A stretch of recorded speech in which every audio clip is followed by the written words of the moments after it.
Hey there, Squirrel Army!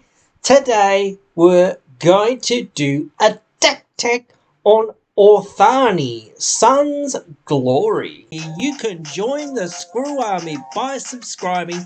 Alright, so this is the sub-commander from the new Boros deck, the Rebellion Rising precon from Phyrexia All Will Be One.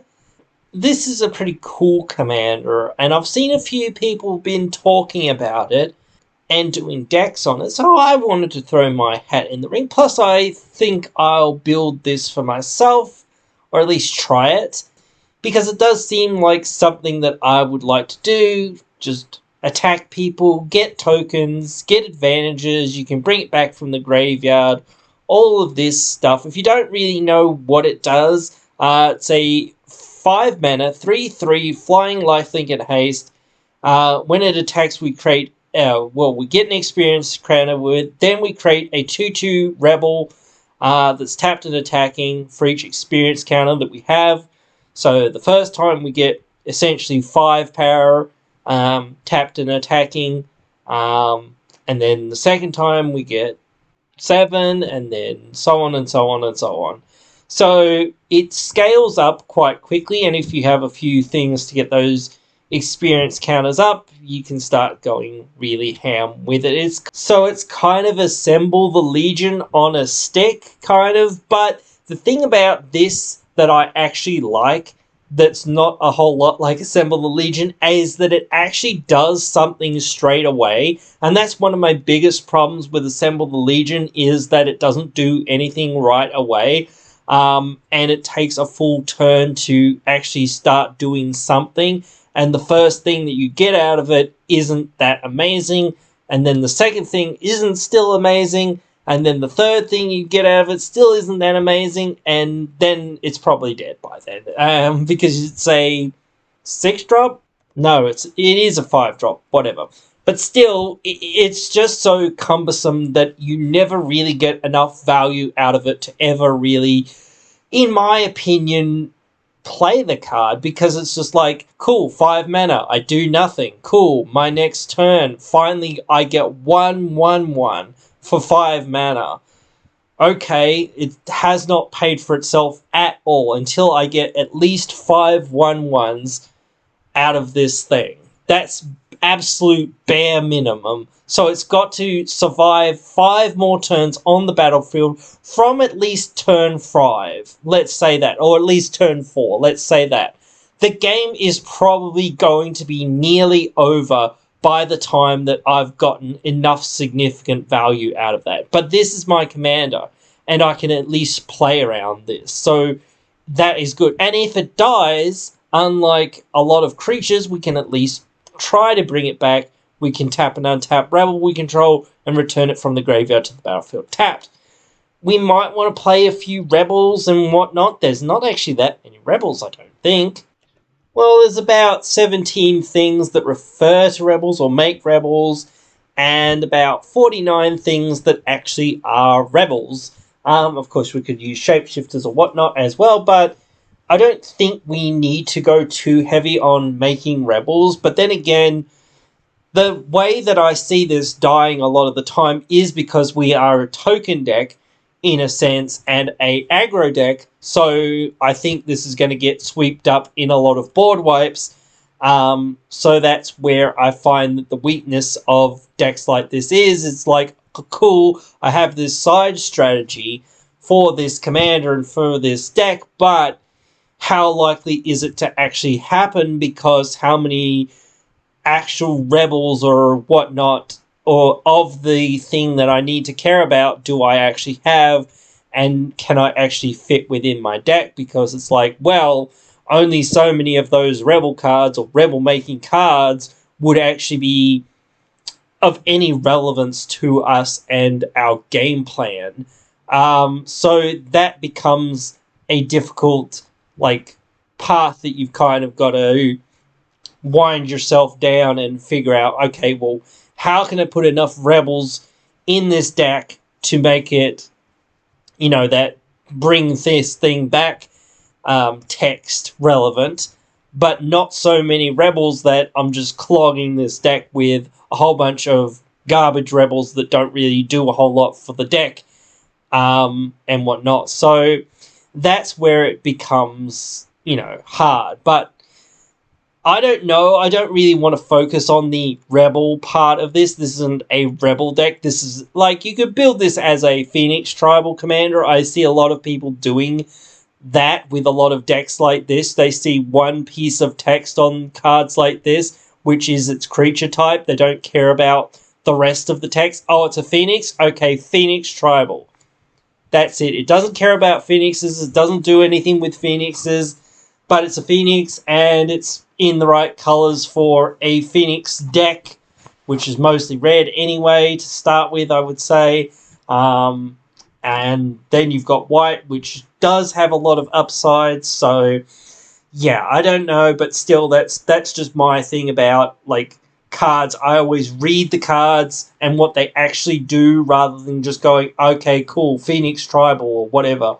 I only see the creature suffix text or whatever. No, I see what the card actually does and go, okay, cool, what do I want to do with this? How can I build around it? And let's go. But yes, that's what I want to do with this deck. And yeah, let's get going and figure out what we can do with this. Alright, so I've had a bit of work on this one. Certainly didn't come out on a very tight budget, but I did put in a lot of very good dual lands in this, including a plateau, because why not? So it isn't a budget list, to be sure, but still there is a lot here, and you could obviously find a lot of budget alternatives for some of these cards, and I think Plateau is probably one of the cards that's holding the price up so super high. So it is there to be said. So I won't really go through the lands. It's a whole bunch of just good dual lands and a few basics and some utility lands, so I won't really talk about it. I don't think I'll talk about like the wraths that we've got in here. I only have one wrath, which I'm kind of on the fence there about. I might want to put in another wrath, though. Oh, no, Farewell's another wrath, actually. No. But yes, that is fine. So we'll mainly be going through some of the artifacts and enchantments and creatures. I won't really talk about the instants and sorceries or instants here really either, because again, it's just a whole bunch of good removal spells for the most part, so there's nothing too exciting to talk about there. I will say, the enchantments is the smallest list, so I guess we'll start there. Underselly Sweep, I like getting the initiative, and whenever we attack, if anyone has the initiative, we get a 1-1, or we get 2 1-1 soldiers that are tapped and attacking. That's pretty darn good, so we can take the initiative from people when they take it from us, or we can just hit people with our extra attackers, and every single turn we get to venture through that dungeon and get to the end of it and get all kinds of cool benefits. I do wish we could find I could find more ways to initiate the dungeon and do more stuff with the dungeon, because the dungeon is very useful, or at least the initiative dungeon is very useful. One of the other dungeons is kind of okay, but it's one of those things. But yes, anyway. Shiny Impetus, goads one of our opponent's creatures and gives us treasures, so that's pretty good. It's kind of semi-permanent removal for the most part throughout the game. It gets rid of somebody's thing from attacking us, has to attack somebody else, so they're doing our work for us and giving us treasures, so it's all benefits all the time. Rabble Rousing, much like Underseller Sweep, the Hideaway, I find, comes up very quickly, and that's one thing I don't love about it. I do like Undersweller Sweep a whole lot more because of the fact that it keeps giving you something in the initiative, and it the tokens that it makes are actually tapped and attacking as well. So I do think Underseller Sweeper is a lot more powerful than Rabble Rousing, but I still think it's a very decent card. So yes, I do put it in most decks that I can find room for it, and I did think that this was just fine to put in this deck. Legion Loyalty, I know that I was looking through this and thinking that we have a few legendaries, and thinking that it wasn't that amazing, but it's still really amazing with tokens, and it's really amazing with our non-legendaries, so that's okay. I'm fine with this, I think, or at least I think I'm fine with this. Maybe after playtesting it a bit more, I'll find that I'm not that happy with it, but for now it's going to stick in because it just does so much work in so many ways that I think it's crazy not to put in. It just goes in so many decks and just finishes the game so quickly, so easily, because suddenly now you can turn your team on absolutely everyone and kill everyone at the same time. It really helps you out when you're an aggro deck and you can, well, cool, I can kill one person, but I can't kill the other two people. And if I don't kill the other two people, well, they're just going to kill me next turn type deal. Oh, well, I'll just play this. Wow, mirror, cool, I kill everyone. Whoops, there it is, game's over. Divine Visitation, just an insane card for this deck in particular, because again, we're making those 1/1 rebels, so they're not, they're 2/2 rebels or whatever they are, but they're not too impressive, and they're not got any evasion, and they'll just die in combat most of the time.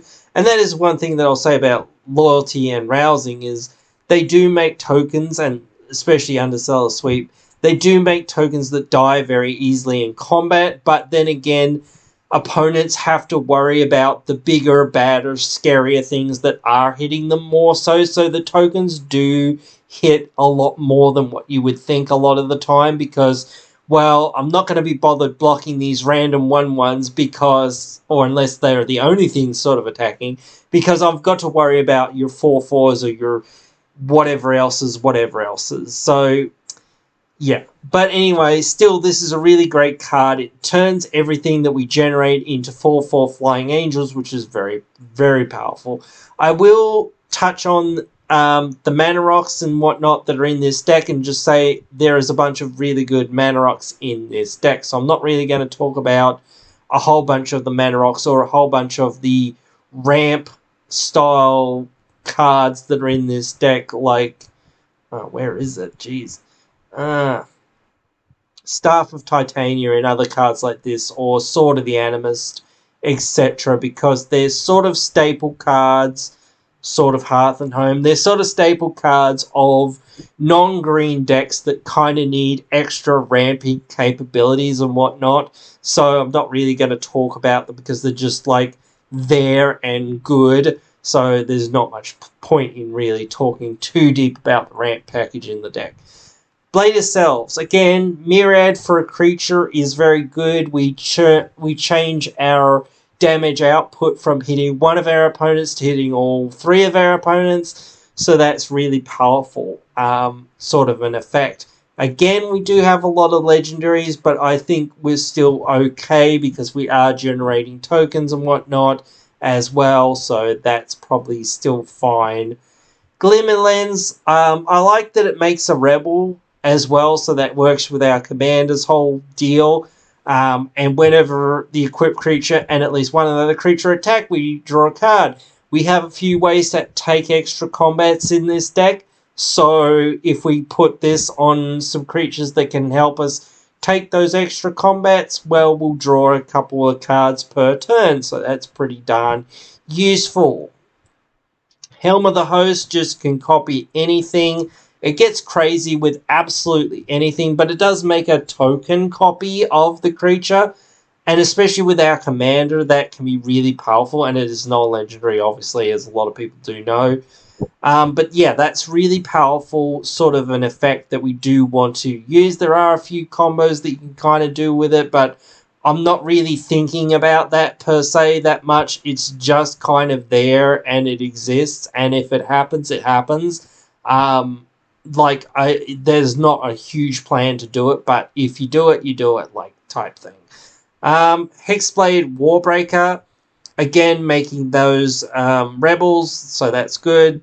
Creature gets +2/+2, that's just fine for some of the smaller things that kind of sometimes don't have enough toughness or enough power to really get in there or whatnot for us, so that's really useful. And when the equipped creature attacks, if it's the first combat, we get an additional combat. So that's a really powerful effect. We really want these extra combats, and we want to keep getting those extra combats. So yeah, that's really powerful and useful for us. The Rosette makes a 2/2 creature and then gives all of our stuff Menace.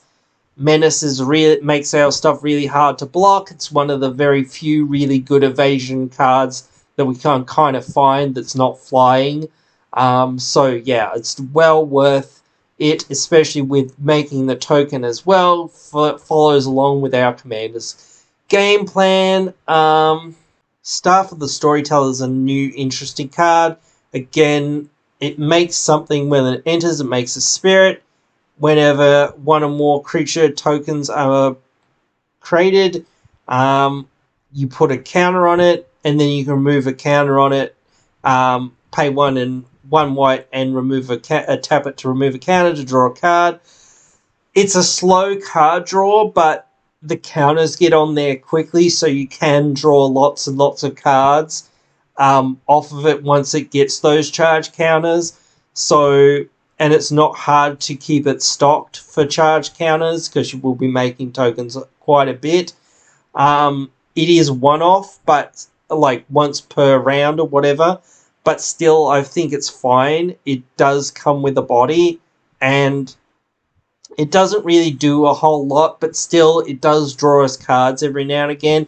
And any incremental card advantage that we can get, especially in the Boros deck like this, that typically doesn't have a whole lot of it, is quite good. And we are somewhat reliant on equipment and artifacts in this deck to do what we really want. So, yeah, it's one of those things. That is pretty much it there for the artifacts. So we'll move on to the creatures. Adeline, making those 1/1 humans for each opponent so that we attacked. So she's really strong. She's just a staple of any token-based deck. Adriana, she buffs up our stuff by the number of opponents that we attack. So that's really useful. We can get +3/+3 every single turn. And that overrun effect is really, really strong. So we really want something like that. AO, he's kind of actually here to die to Legendary Rule. Or at least his tokens are. Because he does do a couple of good things. I'm always wary of something that helps out our board state sometimes currently, because our board state can go away very quickly, so that's sometimes a sad moment. But he does come with that dies advantage, so if he does die when, well, presumably when the rest of our stuff dies, that we'll at least get something kind of out of it. It is only 4 CMC worth of some things, but still that will probably help us out at least a little bit, get back in the game somewhat. So we hope for the best with getting triggers off of that. Eventually we'll probably get most of the things out of our deck if it's left unchecked, or most of the 4 or less CMC wise things at least. So yeah, that could be really good for us. Or we'll just get counters on it, on our stuff, once we've sort of run out of things. The Ogma, whenever someone searches their library, we draw a card. Again, I sort of play in that metagame where people do search their libraries quite a lot. And I do find that when you play the green player, they do search their libraries a lot. And that's one thing that I decided I would change about my decks as well, that I didn't really want to be searching my deck when cards like this, and there's a whole bunch of other cards that kind of stop you searching or whatnot, so you don't I don't want to be doing that because it's sort of one of those things where it's like, well, I don't want people to be taxing me or stopping me or getting advantages off me, but I want to be doing that to my opponents because, well, they'll always be doing that as well anyway because, well, they don't learn their lesson, but still, whatever. It is what it is. Very good card. Aurelia taking extra combats for us is really good. So again, this is a really good card to take extra combats with.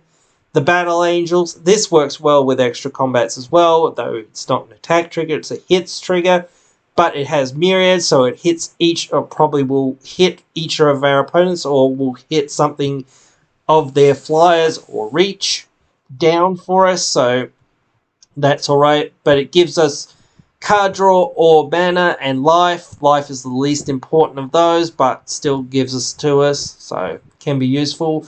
The Bloodthirster, basically it just attacks each of our opponents for 6, flying and trample, and gives us a couple extra combats.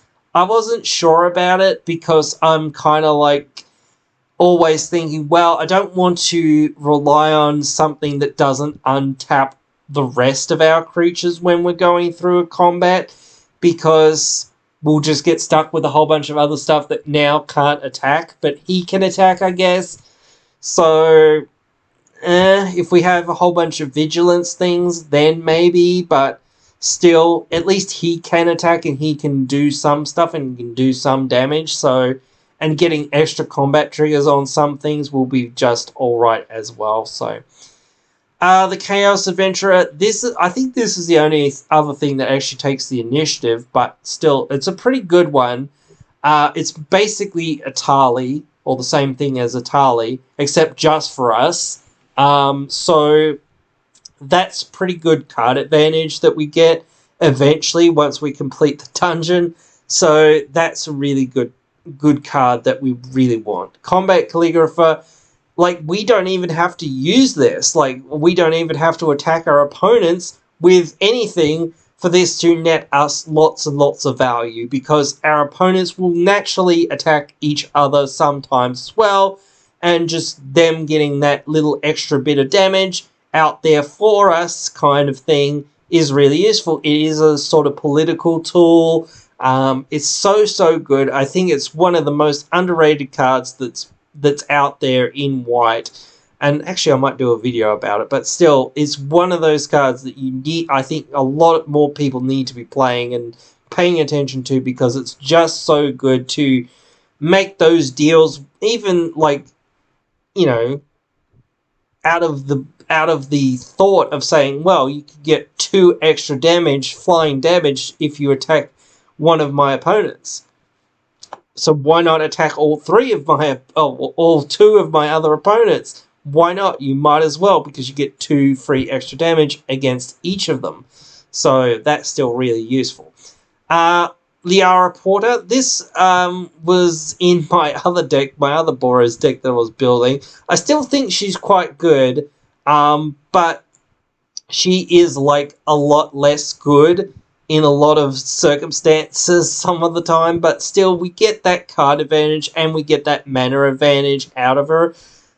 So she's a really good card in the 99. I do find that the problem with her is being 5 mana, so that's kind of where I found the problems with that commander lied. It was just too late to do a whole lot of stuff, and then it's kind of like, wow, you're so far behind, and you're in Boros, which is usually behind anyway, so it's like, wow, now I'm really trying to play catch-up, and it does give you that catch-up ability, but unless you've got things ready to go, it's kind of like, well, I haven't got enough things a lot of the time with it to, like, come out and do its thing once I cast it on turn 5, because you're so focused on building up to getting to it, like, playing your mana rocks and whatnot, and then just playing your thing on turn 5, your commander on turn 5, it's like, oh, okay, well, I have to play other things other than my commander,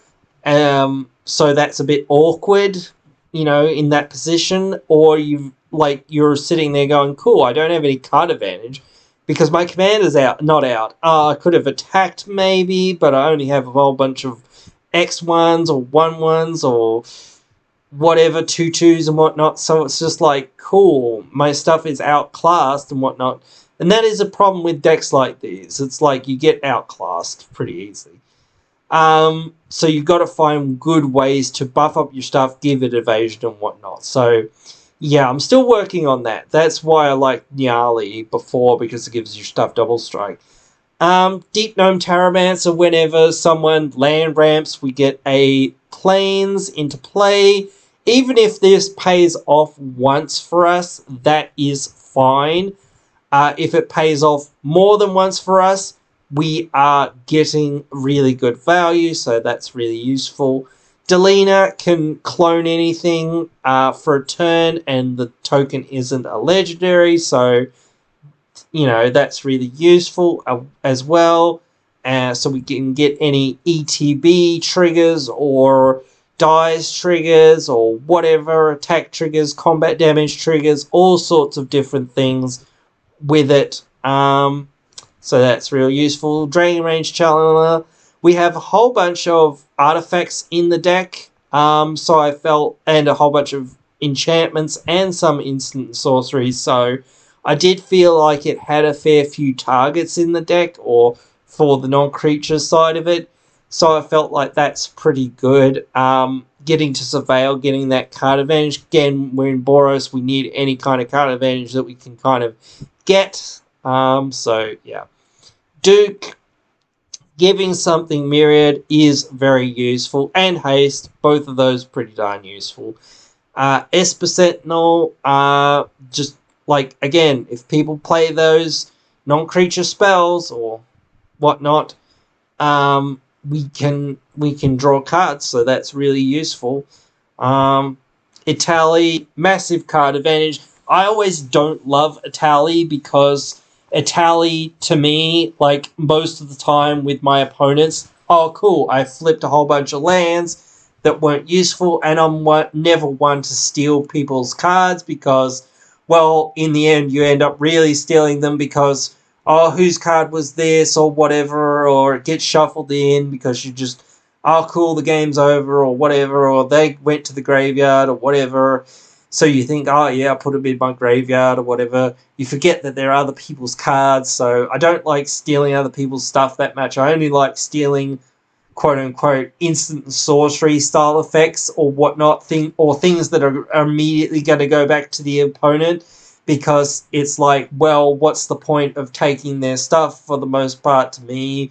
But that's the way that I always look at it. I always don't like taking other people's stuff, but that's my style. So, but still, it's a real powerful card. Erois protects our stuff, gives our stuff menace. That's really useful. Karlach gives us extra combats, real useful. Orchid land ramps us if we're behind, which pretty darn useful and happens quite a bit. We have usually a whole bunch of mana rocks and not many lands. Unicorn gives our stuff vigilance and gives our stuff protection, so that's really useful. Again, Warhound, more land ramp if we're behind. Mentor of the Meek for more card draw. The Phalanx, I don't know about this again, but there are a few non-legendary creatures in the deck, but when it clones stuff, we can, you know, get more copies of things going, so yeah, it doesn't really work well with our commander, but still it works well with any and every other card that's in our deck, so that's really useful, except for legendaries, I guess, which, there is some in here. Mondak, double our tokens, that's really useful. Morag for extra combats.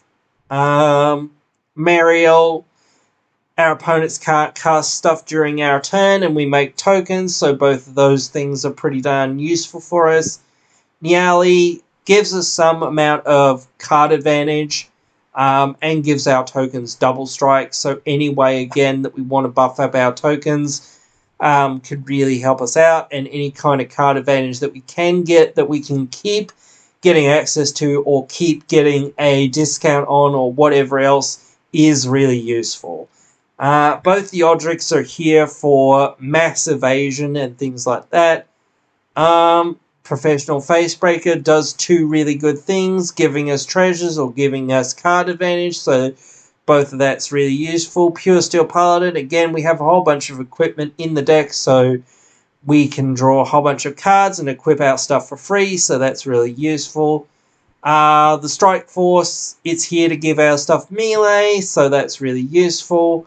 Again, buffing our stuff up by 3 or 4, whatever it is, or 2. Even 1, still alright. Plus it is flying, so that's cool. The Pathlighter, just here to protect our stuff. So that is it. There is a very long list of stuff that I had to go through there. So I hope you guys enjoyed it. You can let me know what you guys think of the list. Write your thoughts down there in the comments below. And I hope to catch you guys in the next one.